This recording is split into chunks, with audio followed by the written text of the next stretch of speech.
Aquele que não ama não conhece a Deus, porque Deus é amor. Damos graças a Deus por podermos estar juntos novamente no segundo dia do ano de 2025. Esperamos continuar com vocês todos os dias deste ano enquanto Jesus não voltar. E agradecemos a Deus por Ele nos conceder este dia, nos conceder estes momentos. Agradecemos a todos vocês que estudam conosco a Bíblia a cada dia, que compartilham esses estudos com outras pessoas.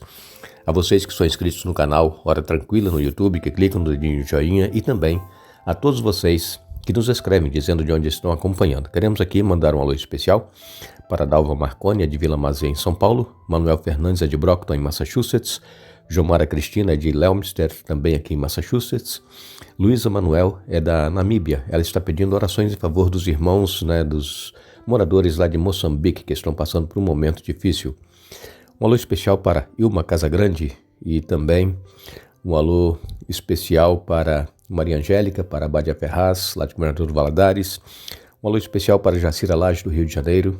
Ela agradece pelas orações. Um alô especial para Sinália Nascimento, Salvador, na Bahia. Ana Oliveira, ela pede que oremos em favor de Josadac, pela saúde dele. E todos os demais que nos escrevem, nós agradecemos e mandaremos sempre um alô e iremos orar. Bondoso Pai, que estás nos céus, a Ti nossa gratidão pela vida, por mais um dia que nos concedes. Pedimos, Pai, as Tuas bênçãos para este dia, para esses momentos que vamos ter estudando a Tua Palavra. Pedimos que estejas com todos aqueles que estudam conosco, que têm suas necessidades, suas lutas, seus problemas. Dê vitórias a cada um conforme a Tua vontade. Abençoe os nossos irmãos lá de Moçambique que estão passando por um momento difícil. Abençoe a Luísa Manuel, Dalva Marconi, Manuel Fernandes, Jomara Cristina, Ilma Casagrande, a Maria Angélica, também abençoe a Abádia Ferraz, Jacira Lage, a Sinália Nascimento, também abençoe a Ana Oliveira, especialmente o Josadac, que está com problemas de saúde, que se recupere segundo a Tua vontade, Pai. Pedimos que faças o Teu querer em nós, em nome de Jesus. Amém. Somos agradecidos a Deus pela misericórdia dEle para com cada um de nós, agradecidos por este novo ano que já estamos no segundo dia, que possamos fazer um propósito de estar dia a dia buscando a presença de Deus em nossa vida, ouvindo a voz dEle e fazendo a vontade dEle em nossa vida. Nós precisamos ter uma vida diferente neste novo ano. Não é o ano que vai ser diferente, somos nós que temos que ser diferentes se nós quisermos resultados positivos em nossa vida, tanto físico, material, espiritual. Nós precisamos viver diferente do que nós vivemos até aqui. Estamos esta semana falando sobre o amor e a justiça de Deus, e especialmente nós estamos comentando sobre a generosidade de Deus em nos amar. E ontem nós falamos a respeito de que muitos são chamados, mas poucos são escolhidos. Por quê? Porque Jesus morreu por todos, mas poucos aceitam este sacrifício de Jesus e decidem caminhar com Jesus e fazer a vontade dele. Então, por isso que poucos são escolhidos, porque decidem não seguir a Jesus. Essa é a razão porque muitos são chamados e poucos escolhidos. Jesus morreu por todos, e como nós ontem comentamos aqui na parábola do rei que fez um banquete para o casamento do seu filho, ele mandou convidar as pessoas, ele escolheu quem ele queria que fosse, mas se recusaram a ir. Aqui em Mateus 22, no verso 3, nós lemos: quando o banquete estava pronto, o rei enviou seus servos para avisar os convidados, mas todos se recusaram a vir. Então vejam, muitos são chamados, poucos escolhidos, porque eles recusam aceitar o convite de Jesus.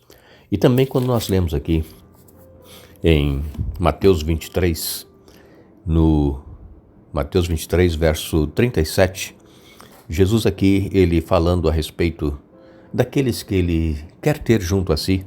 Jesus disse: Jerusalém, Jerusalém, cidade que mata profetas e apedreja os mensageiros de Deus. Quantas vezes eu quis juntar seus filhos como a galinha protege os pintinhos sob as asas, mas você não deixou. Jesus aqui lamentando sobre Jerusalém. Recusaram a Jesus.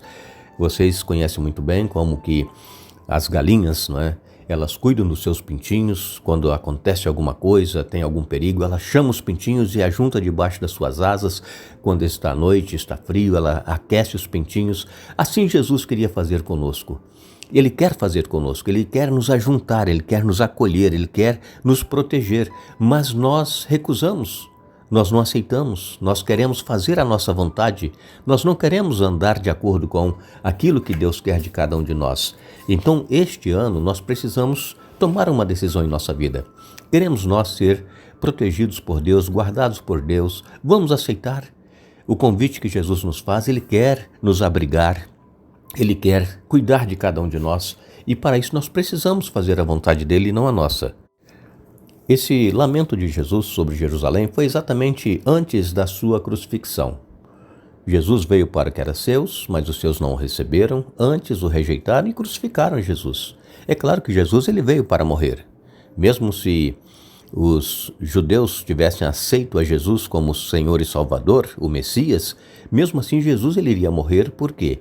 Porque ele veio para cumprir aquilo que a lei diz, que o pecado é a morte. Então, Jesus pagou o preço dessa morte, que era a separação eterna de Deus, através do seu sacrifício, para que todos nós possamos ser salvos através deste sacrifício que foi realizado por nós na cruz do Calvário. Então, aqui nós vemos um amor incrível de Deus por cada ser humano, enviar o seu Filho para morrer em nosso lugar. Em João capítulo 10, e nos versos 17 e 18, João 10, versos 17 e 18, nós lemos: O Pai me ama, pois sacrifico minha vida para tomá-la de volta. Ninguém a tira de mim, mas eu mesmo a dou. Tenho autoridade para entregá-la e também para tomá-la de volta, pois foi isso que meu Pai ordenou. Então veja como Deus ama o Filho, a Jesus Cristo, e ama cada um de nós. Por que Jesus disse que o Pai o amava? Porque ele veio para se sacrificar, para dar a sua vida, mas ele que é vida em si mesmo, ele tem a vida, ele disse: eu a dou e a torno a tomá-la. Foi o que aconteceu. Quando Jesus foi sepultado naquela sexta-feira, no domingo ele ressuscitou, um anjo veio do céu, rolou aquela pedra e disse para Jesus: teu Pai te chama. E Jesus voltou à vida, ele tem vida em si mesmo. Como ser humano, Jesus ele morreu, como todos nós morremos, passamos pela morte, né? Se Deus permitir, nós não iremos passar até Jesus voltar, esperamos que não demore a volta de Jesus. Mas se passarmos pela morte, nós vamos ressuscitar, porque Jesus ressuscitou. Só que Jesus ressuscitou por si mesmo, porque ele tem vida em si mesmo, ele é a vida. Agora, nós, se passarmos pela morte, aqueles que já estão dormindo em Cristo, irão ouvir a voz do arcanjo.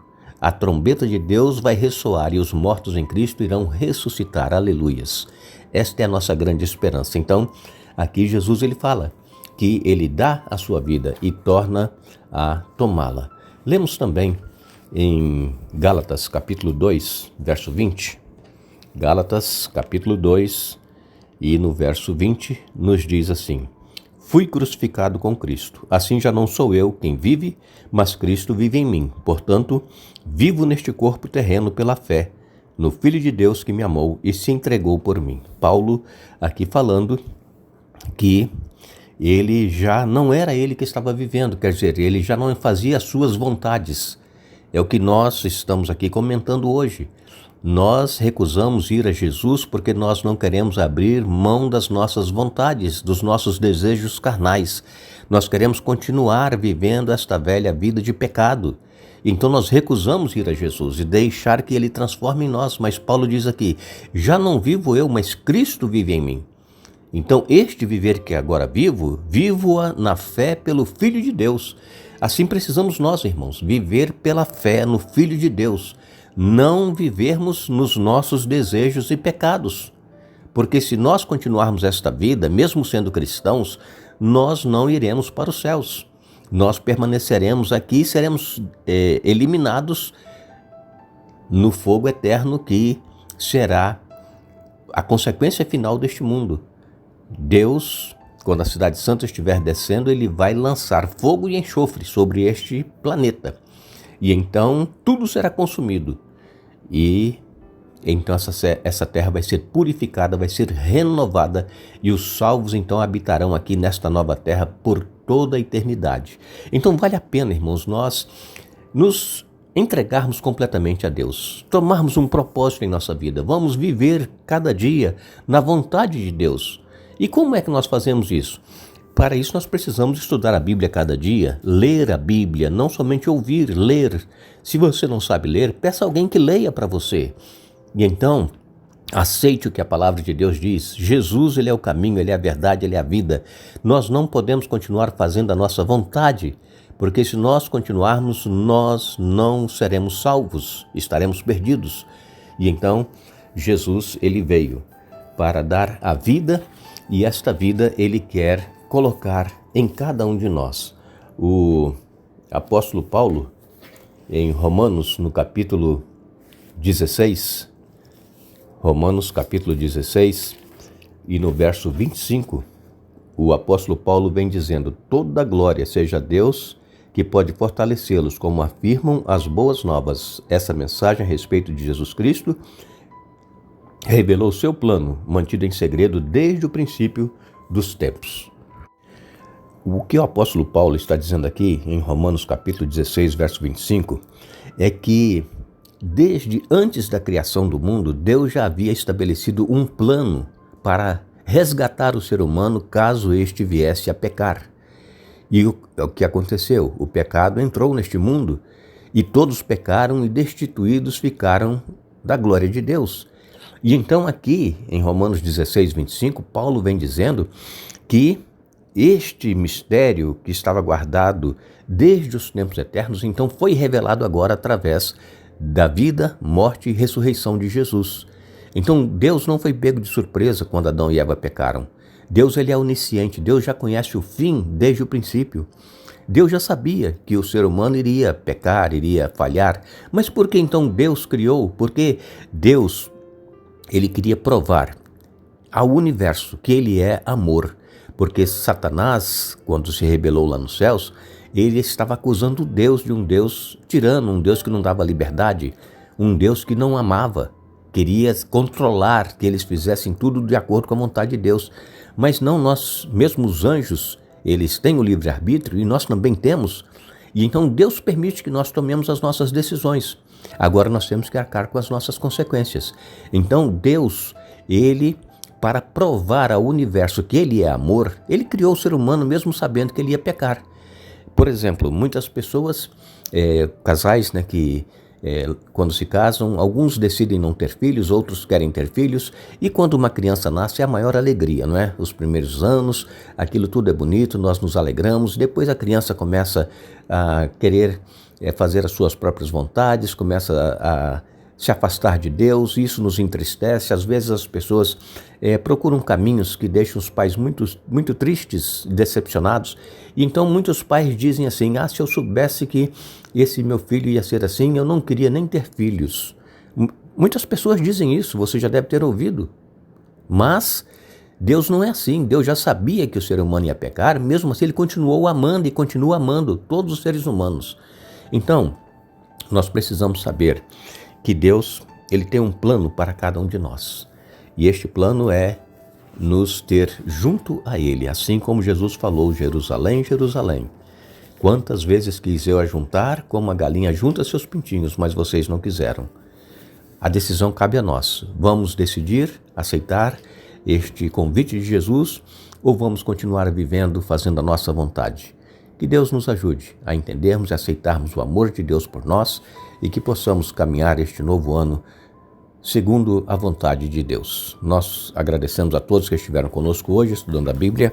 Retornaremos amanhã para finalizar o estudo desta semana, é o nosso primeiro estudo desta série, mas lembramos a todos o que a Bíblia nos diz. Com amor eterno te amei, por isso com benignidade te atraí. Jeremias capítulo 31, verso 3. Que Deus nos abençoe.